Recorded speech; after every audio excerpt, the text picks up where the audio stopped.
और आज की इस वीडियो में हम सभी बीए प्रोग्राम से जो आपका यूनिट 2 है हिंदी एमआईएल ए का सेमेस्टर 3 और सेमेस्टर 4 सभी स्टूडेंट्स के लिए हेल्पफुल वीडियो है। और इसका जो चैप्टर 1 है जुलूस, जो कि प्रेमचंद जी ने लिखा है, इसकी इजी एक्सप्लेनेशन आपको देने वाला हूँ। डीयू, एसओएल और एनसी वेब सभी स्टूडेंट्स के लिए वीडियो हेल्पफुल है। तो आइए फिर वीडियो को आगे बढ़ाते हैं। तो चलिए फिर स्टोरी को स्टार्ट करते हैं। तो सबसे पहले मैं आपको लेखक परिचय बताने वाला हूं। जैसा कि आपको पता है, प्रेमचंद जी ने इस पूरे चैप्टर को लिखा है। तो प्रेमचंद जी के बारे में कुछ बातें हम जानेंगे, ठीक है, क्योंकि आपके पेपर में इस तरीके से भी सवाल आ सकता है कि प्रेमचंद जी के ऊपर कुछ बताओ। तो मुंशी प्रेमचंद का जन्म 31 जुलाई 1880 को काशी के पास में लमही, ठीक है, नामक गांव के एक साधारण परिवार में हुआ था। और इसके अलावा उनका जीवन अभावों में, कठिनाइयों में और बहुत यातनाओं में बीता, बहुत मुश्किलें थी। और स्कूली शिक्षा के दौरान ही उनके पिता का निधन हो गया था, यानी कि उनके पापा जी जो थे उनकी डेथ हो गई थी। 15 वर्ष की छोटी अवस्था में ही उनका विवाह हो गया, भाई 15 साल की एज में शादी कर दी गई। और पिता की मृत्यु हो जाने के कारण जो सौतेली माता और उसके पुत्र, पत्नी तथा स्वयं के पालन पोषण का भार प्रेमचंद के ही कंधों पर आ गया।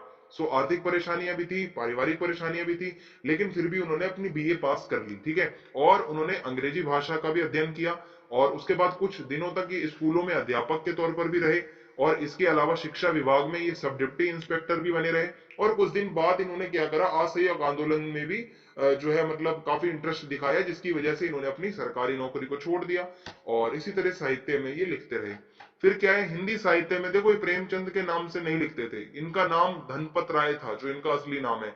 लेकिन साहित्यिक जीवन का आरंभ इन्होंने उर्दू से किया था। जो लिखने का काम था पहले ये उर्दू में करते थे, इनको नवाब राय के नाम से जाना जाता था। और देशभक्ति से परिपूर्ण 5 कहानियों का संग्रह सोजे वतन उर्दू में छपा, जिसे तत्कालीन ब्रिटिश सरकार ने जब्त कर लिया, ठीक है। इनका जो है नाम जो है, अगर मैं आपको बताऊं, धनपत राय था और ये नवाब राय के नाम से लिखते थे। तो इनका एक कहानियों का पूरा संग्रह था सोजे वतन, ये उर्दू में छपा था, जो कि उस टाइम की ब्रिटिश सरकार ने उसको जब्त कर लिया। और उसके बाद वे हिंदी में प्रेमचंद के नाम से लगातार लिखते रहे, ताकि पता न चल पाए कि कौन लिख रहा है। अब आगे देखते हैं। प्रेमचंद हिंदी कथा साहित्य के सशक्त हस्ताक्षर हैं, हस्ताक्षर थे, यानी कि इन्होंने हिंदी साहित्य में बहुत ही बड़ा योगदान दिया है। और इन्होंने प्रेमा, सेवा सदन, वरदान, प्रेमाश्रम, रंगभूमि, कायाकल्प, निर्मला, प्रतिज्ञा, गबन, कर्मभूमि, गोदान, ठीक है, और मंगल सूत्र जो कि अधूरा रह गया था, ये उपन्यास इन्होंने लिखे। और 300 से ज्यादा कहानियां इन्होंने लिखी हैं। अब आज की जो हमारी कहानी है वो है जुलूस। जुलूस में क्या बताया गया है, आइए देखते हैं।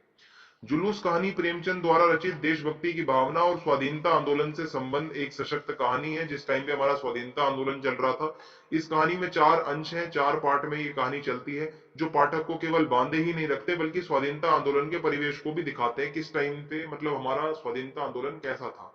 कहानी का आरंभ पूर्ण स्वराज्य के लिए निकल रहे जुलूस से होता है, यानी कि लोग कुछ होते हैं, जुलूस निकाल रहे होते हैं अपनी पूरी स्वराज्य की मांग के लिए। इसमें कुछ युवक भी होते हैं, बूढ़े भी होते हैं, बालक भी होते हैं, झंडे लेकर वंदे मातरम गाते हुए जा रहे होते हैं।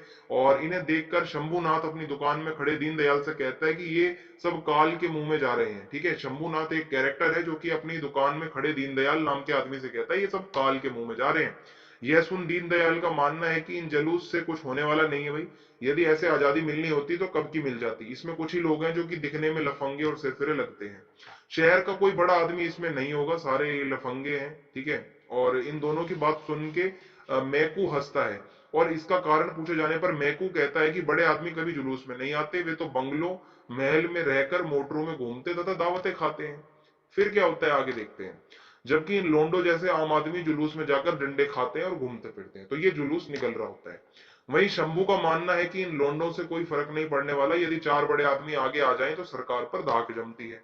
यह बात सुन मैकू कहता है कि इन्हें बड़ा आदमी हम जैसे लोग ही बनाते हैं, इनमें कितने ऐसे हैं जिन्हें हम लोगों ने ही बड़ा बनाया है। लेकिन मैकू की नजर में बड़ा आदमी वही है जो लंगोटी पहने नंगे पांव घूमता है, जो जनता की दशा सुधारने के लिए अपनी जान की परवाह बगैर, मतलब परवाह किए बगैर आगे आ जाए, वही बड़ा आदमी होता है। और वहीं दीनदयाल बताता है कि नया दरोगा जल्लाद की तरह है, दरोगा यानी कि पुलिस वाला, और हंटर लेकर वह ऐसे आगे बढ़ेगा कि सभी धूम दबाकर भागने लगेंगे जितने भी ये जलूस निकाल रहे हैं। और जुलूस जब आगे बढ़ता है तो सिपाहियों का दस्ता उन्हें रोक लेता है, सिपाही खड़े होते हैं, दरोगा आगे आकर उन्हें आगे बढ़ने से मना करता है कि भाई ये जुलूस मत लेके जाओ आगे। इस पर जुलूस का नेता जो है वो है इब्राहिम अली। इब्राहिम अली उन्हें भरोसा दिलाने का प्रयास करता है कि वे लोग किसी प्रकार का दंगा फसाद या फिर कोई हिंसा नहीं करेंगे, और ये बस हम जुलूस निकाल रहे हैं स्वाधीनता के लिए, हमें आजादी चाहिए।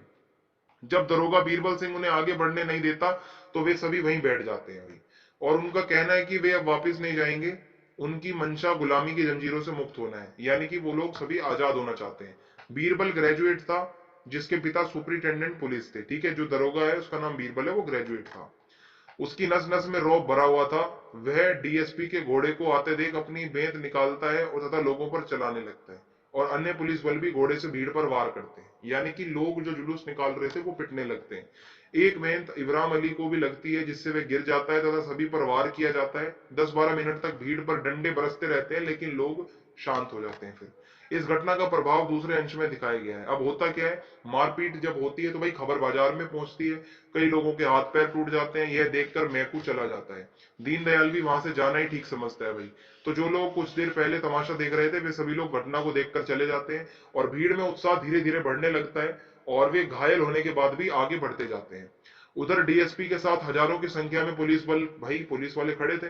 घोड़े की टाप खाकर गिरने के बाद इब्राहिम अली कैलाश से यह जान पाता है कि पुलिस बल अधिक संख्या में आ रहा है, पुलिस वाले आ रहे हैं। यह देख इब्राहिम अली वापस लौटने का मन बनाता है, क्योंकि अपने लोगों पर भाई वो नहीं चाहता था कि लोग पिट जाएं।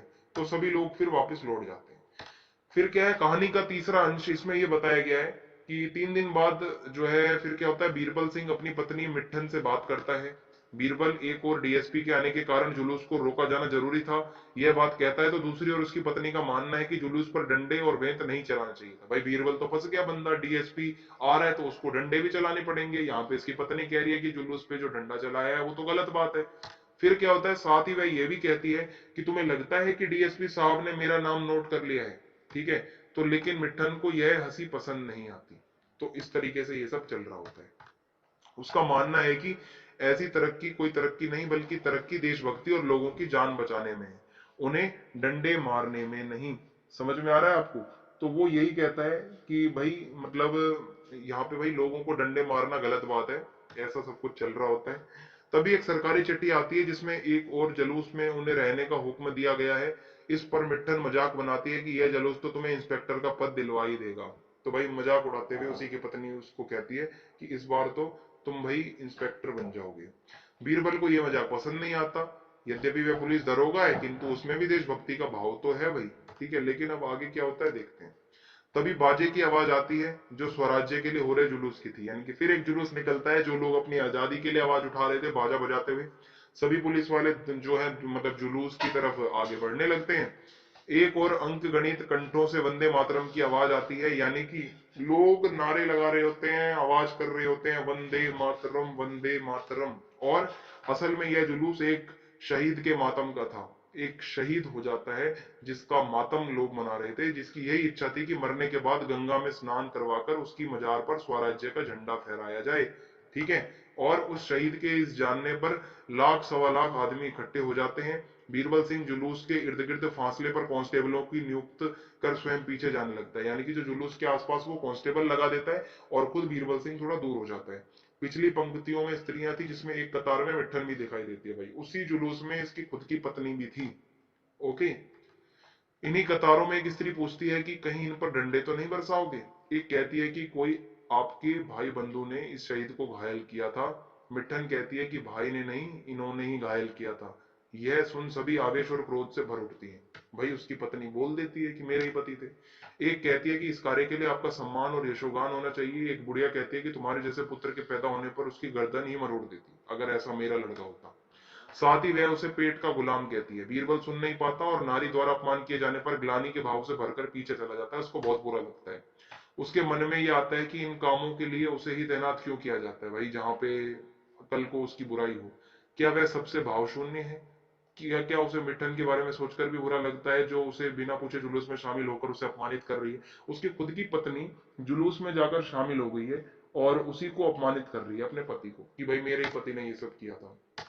फिर 11 बजते बजते जुलूस नदी के किनारे पहुंचता है, जहां जनाजे को उतारकर गंगा स्नान करवाया जाता है, और कई हजारों लोग रक्त में लथपथ शहीद के अंतिम दर्शन करने आते हैं। लोग आते हैं भाई वहां पे आखिरी यात्रा में।